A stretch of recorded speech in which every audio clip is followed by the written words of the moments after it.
तो दोस्तों नमो नारायण। आशा करता हूँ कि आप सब स्वस्थ होंगे, मस्त होंगे।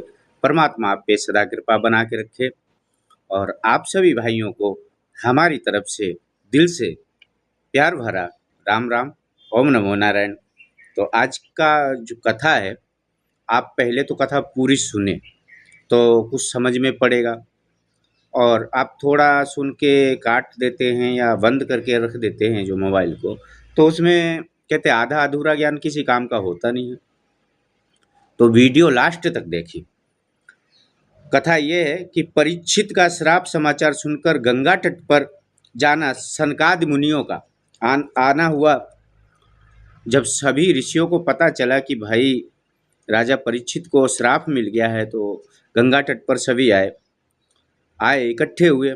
अब इकट्ठे हुए तो वहाँ पे एक दूसरे का परामर्श करने लगे कि भाई इतना पुण्यशाली राजा और साधु संतों की केयर करने वाला राजा, सभी को एक समान एक सम दृष्टि से देखने वाला राजा, आज उसको श्राप दे दिया है, वो भी एक बालक के जरिए।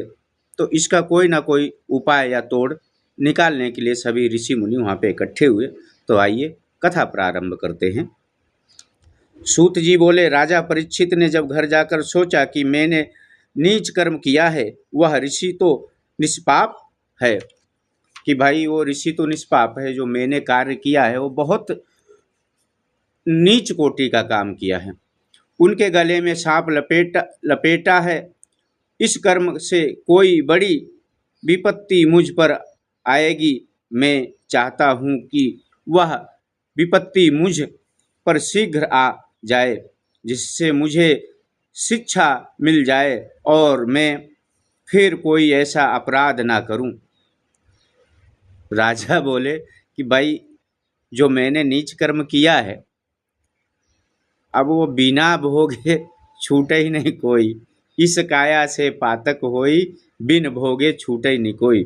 तो जो हम लोग पाप करते हैं जानबूझ करके, गुस्से में या कैसे भी, उसका कोई दोष नहीं है, फिर भी हम जा कर के उसका दे धनाधन ठोकना चालू कर देते हैं या गाली दे देते हैं, कुछ भी कर देते हैं ऐसा, तो वो कहीं ना कहीं पाप हमको लेके डूब जाता है।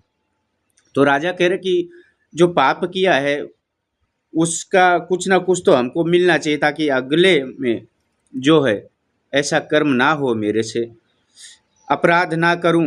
राजा शोक सागर में निम्न था। उधर सिमिक ऋषि ने गौरमुख नामक शिष्य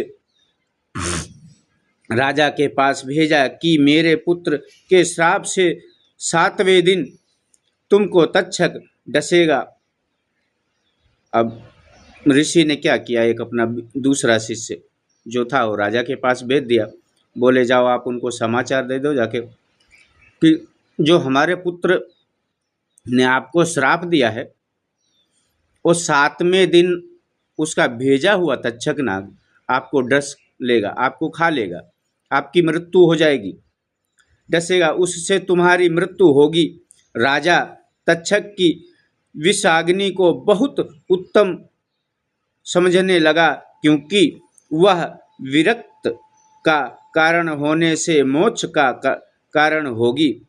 राजा बोला चलो जो भी होगा मोक्ष ही होगा हमारा, क्योंकि साधु महात्मा का श्राप भी जो है ना, वो भी कोई ना कोई अच्छे कर्मों के तरफ ले जाता है, हमारा तो कल्याण ही होगा। राजा ने ऐसा सोचा कि भाई चलो हमारा तो कल्याण ही होने वाला है, कारण करण होगी, कल्याण होगी। तदंतर परीक्षित इस लोक और उस लोक दोनों की वासना छोड़कर श्री कृष्ण के चरणों में चित लगाकर वासना छोड़ करके श्री कृष्ण के चरणों में चित्त लगाकर व्रत साधना करने लगे। अब जब पता चल जाए मनुष्य को कि भाई अब हमको मरना ही है, तो फिर और वो कर भी क्या सकता है। कहते हैं ना, पहले अब क्या चेते चेत होते, जब चिड़िया चुंग गई खेत, तब तो तुम रहे कुटुंब के हेत। अरे तब तो तुम अपने परिवार के चक्कर में पड़े रहे कि मुझे ये करना है, मुझे उसके लिए वो बच्चे पढ़ाने हैं, फिर उसको बढ़िया नौकरी दिलानी है, बढ़िया ये कराना है, बढ़िया उसका घर बना के देना है, बढ़िया गाड़ी ला के। कहते अब चेते क्या चेत होत है, जब चिड़िया चुंग गई खेत, तब तो तुम रहे कुटुंब के हित। जब तुमको मौका परमात्मा ने दिया तब तो तुम कुटुंब के हित रहे।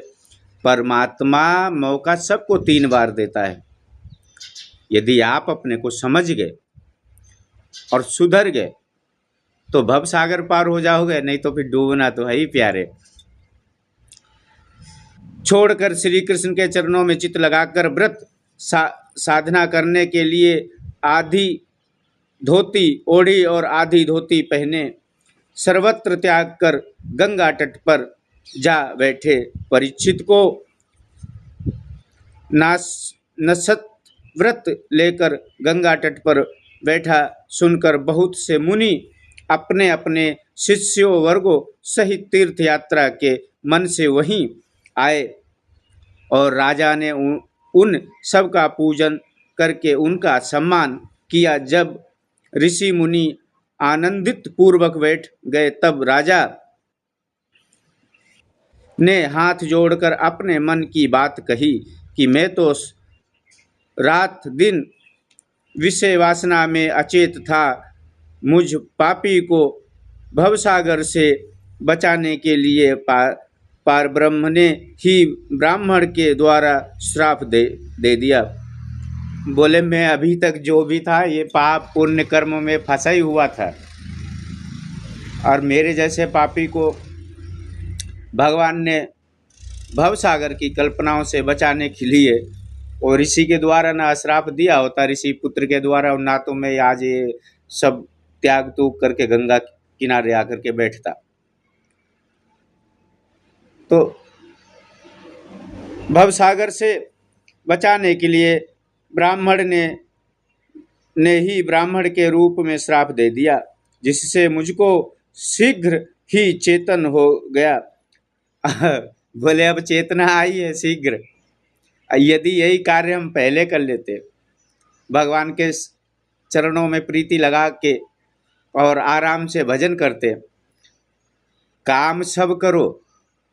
गुरु नानक देव ने हल भी चलाया तो ही, अरे भाई काम तो हम हाथ से करते हैं, पग से करते हैं, शरीर से करते।